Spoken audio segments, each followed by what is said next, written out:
El 18 de septiembre de 1810 se realizó la primera Junta Nacional de Gobierno en Chile, el cual sería el primer paso para la posterior independencia de este país. Esta fecha fue la elegida para celebrar las fiestas patrias, para festejar la chilenidad. Sin embargo, lo que nos reúne el día de hoy es un tema del cual, para los chilenos, no es para nada algo de lo cual sentirnos orgullosos y mucho menos celebrarlo. Eso es porque hoy te vengo a presentar a los 5 peores asesinos seriales en la historia de Chile.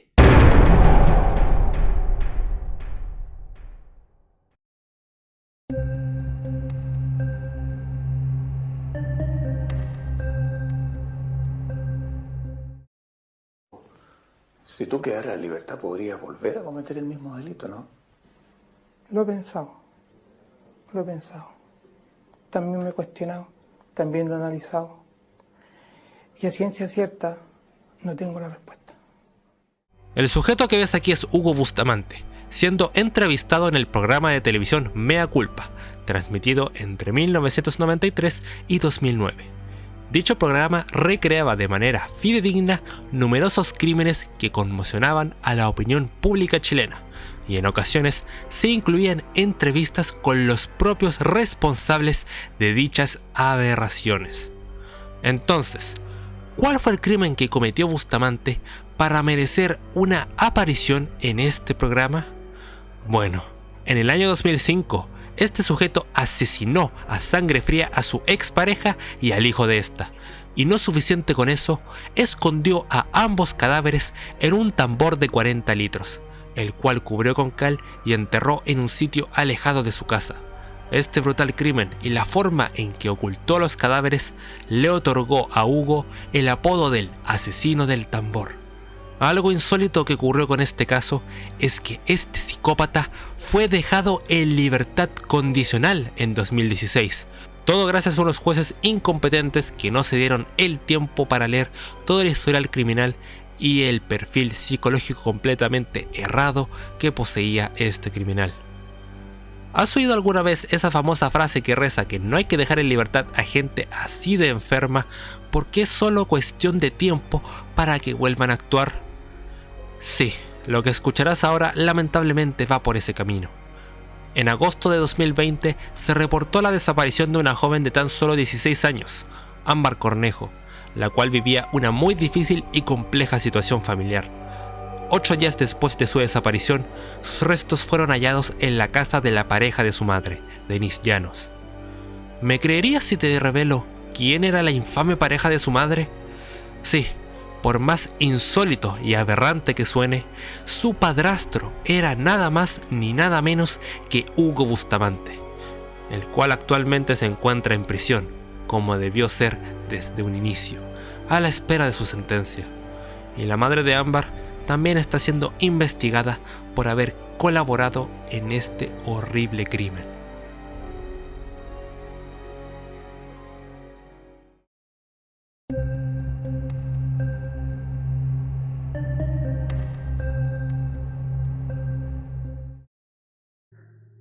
Jorge del Carmen Valenzuela Torres fue un campesino completamente ignorante, que cada moneda que conseguía trabajando la empleaba en cuanto podía en alcohol.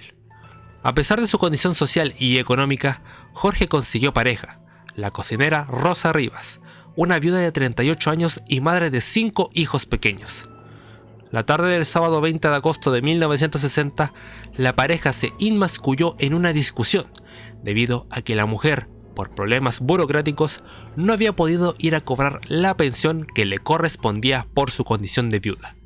Ante esta situación, a Valenzuela lo carcomió una frustración y una ira tales al no poder contar con dinero que derrochar en alcohol, que se hizo de una guadaña, con la cual asesinó a su pareja.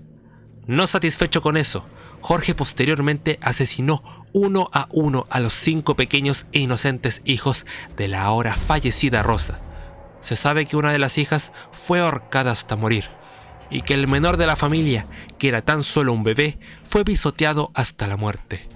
Luego de estos 6 horripilantes asesinatos, Valenzuela ocultó los cadáveres con piedras y huyó del lugar. Al tiempo después, y luego de ser capturado, al ahora llamado Chacal de Nahuel Toro se le condenó con la pena de muerte. Sin embargo, antes de eso, el hombre fue recluido en la cárcel, con el objetivo de ser rehabilitado.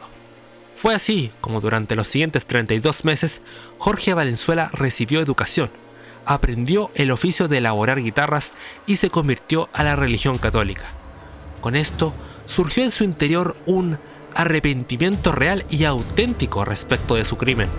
En las ocasiones en que fue entrevistado por los medios locales, él siempre alegó que, en el fondo, debido a su condición precaria, nunca había recibido las herramientas necesarias para poder tener conciencia de sus actos. En sus propias palabras, nunca recibió educación de Naiden. Esto provocó que la opinión pública chilena se dividiera en 2 bandos. El primero de ellos decía que, a pesar de que este hombre efectivamente se hubiese reformado y arrepentido realmente de sus actos, su crimen era imperdonable y de todas maneras merecía morir. El otro bando, por otra parte, afirmaba que el hombre que ingresó a la cárcel por el asesinato de 6 personas y el hombre que actualmente se encontraba cumpliendo la condena por ese crimen eran 2 personas completamente diferentes, que el hombre efectivamente se rehabilitó, auténticamente se arrepintió y se convirtió en un hombre de bien, y que por lo tanto su pena máxima debía ser perdonada. Eloy Parra era un sacerdote católico, que fue un ferviente representante de este último bando, y un gran defensor de que se le diera el indulto a Jorge Valenzuela. Llegó a enviar cartas al propio presidente de la República de ese entonces, Jorge Alessandri. A pesar de estas peticiones de parte de él, de múltiples personas y obviamente del propio Jorge, el indulto nunca llegó, y el Chacal de Nahuel Toro fue fusilado el 30 de abril de 1963. Con esto se dio lugar a la principal controversia que tuvo este caso. Una paradoja, ya que, ¿con qué sentido se rehabilitó a un criminal si de todos modos se le iba a asesinar?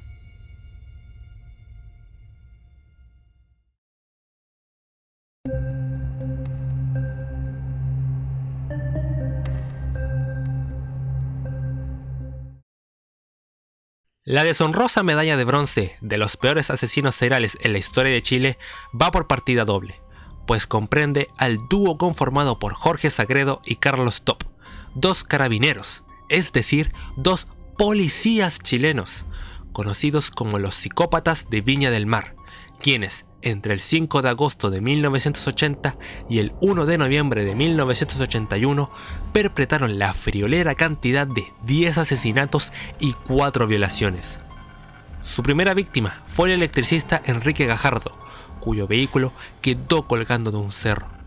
Las siguientes víctimas fueron la pareja conformada por Alfredo Sánchez y Luisa Boll, cuyo vehículo fue abordado por este par de enfermos, quienes mataron a tiros a Alfredo y posteriormente violaron a su pareja.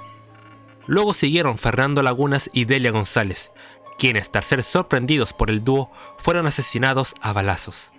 El siguiente asesinado fue el taxista Luis Morales, quien tras ser abordado en su vehículo de trabajo fue asesinado a balazos y su cuerpo fue abandonado en un basural.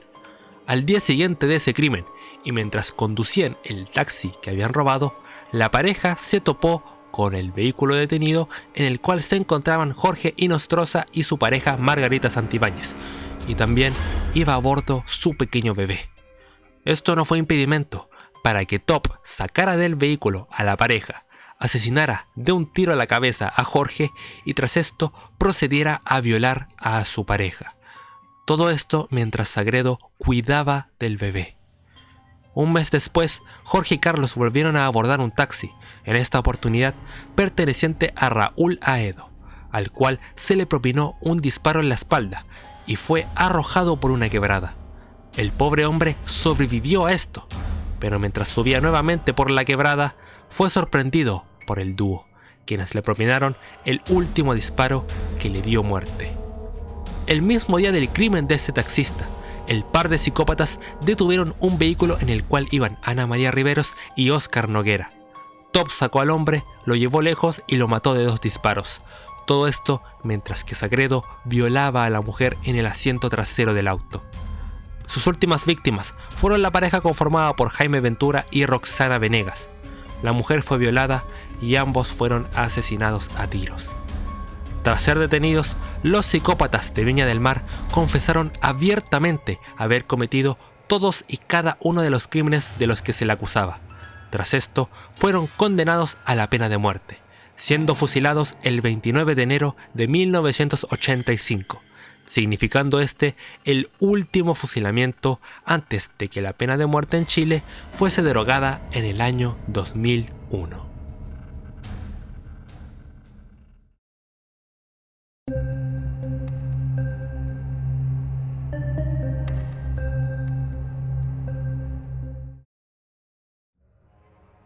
La medalla de plata se la lleva el enfermizo Julio Pérez Silva, apodado como el psicópata de alto hospicio.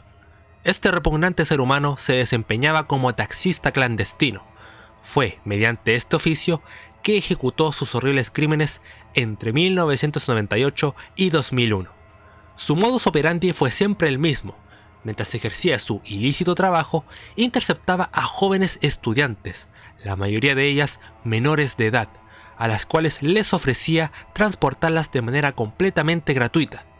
Una vez las pobres muchachas accedían, Julio las llevaba a algún sitio eriazo en donde las violaba y posteriormente asesinaba mediante golpes en la cabeza, para finalmente arrojar sus cuerpos sin vida en profundos piques mineros abandonados. Fueron 14 mujeres jóvenes, de las cuales 11 eran menores de edad, quienes tuvieron la desgracia de toparse y ser víctimas fatales del psicópata de alto hospicio. Y pudieron ser 15, pero la joven que estuvo a punto de convertirse en la 15ª víctima, luego de ser violada, sobrevivió al asesinato, lo cual le sirvió para delatar a Julio y que posteriormente fuese capturado y condenado a cadena perpetua, la cual a día de hoy sigue cumpliendo y esperemos que siga siendo así hasta que sus entrañas se pudran dentro de una celda.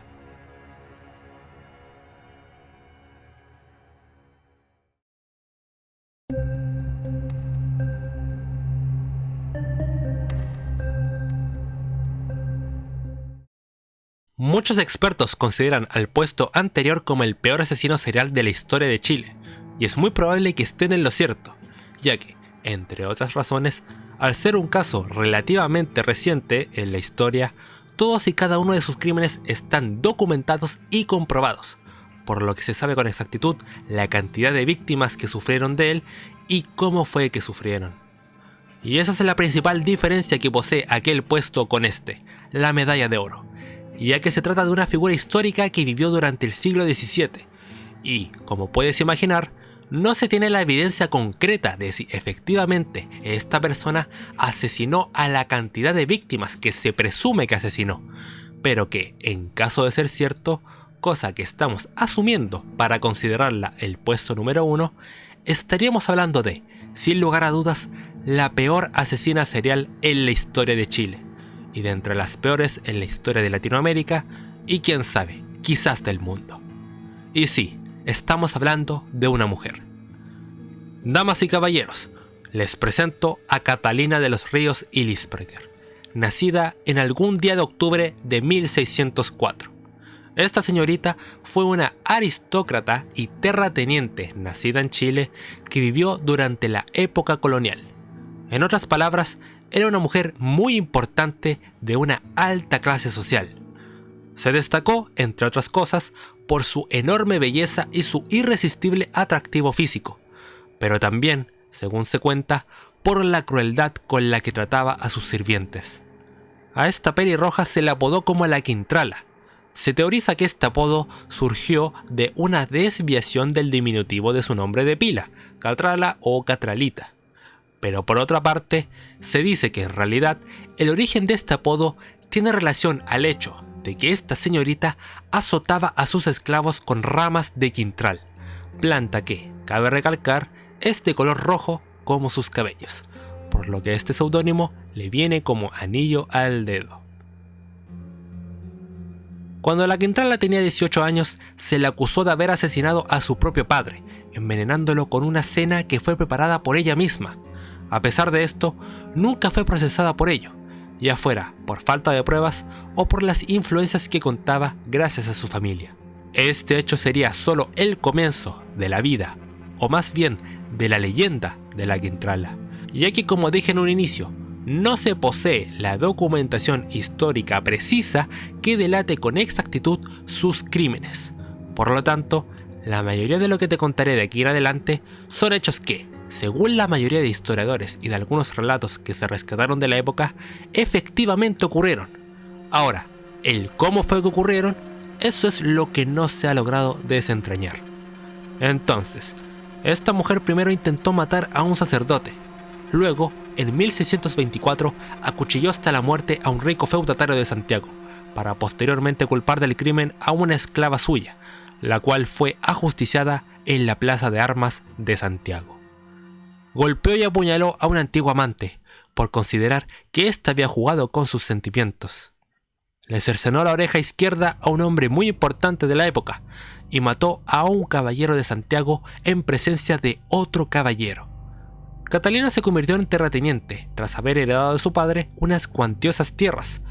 Es aquí donde sus crueldades y su abuso de poder completamente desmedido comenzarían a hacer acto de presencia, y Catalina pasaría a inmortalizarse como la Quintrala.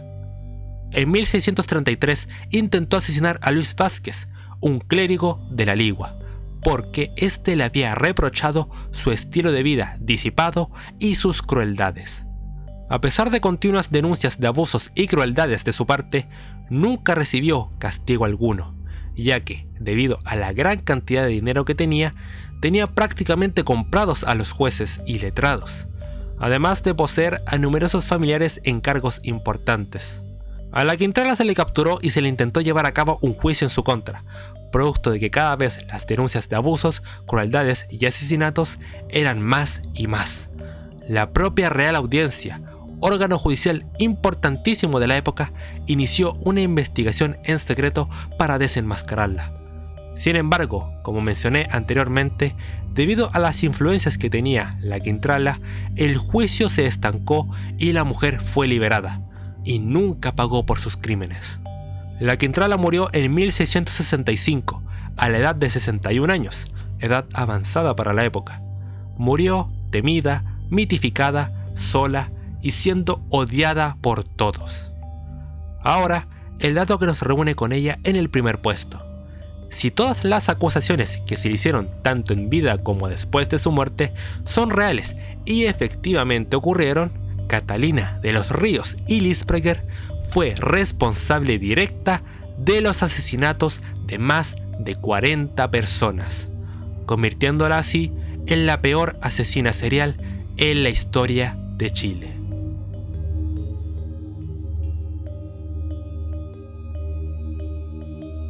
Y bien, hasta aquí llegó el video del día de hoy. Espero que te haya parecido interesante y te haya gustado. Eres libre de emitir tu opinión en los comentarios siempre y cuando lo hagas con el debido respeto. Yo soy Salsa Auténtico, no tengo nada más que decir por mi parte, así que nos veremos en una siguiente ocasión. Cuídense mucho y hasta pronto.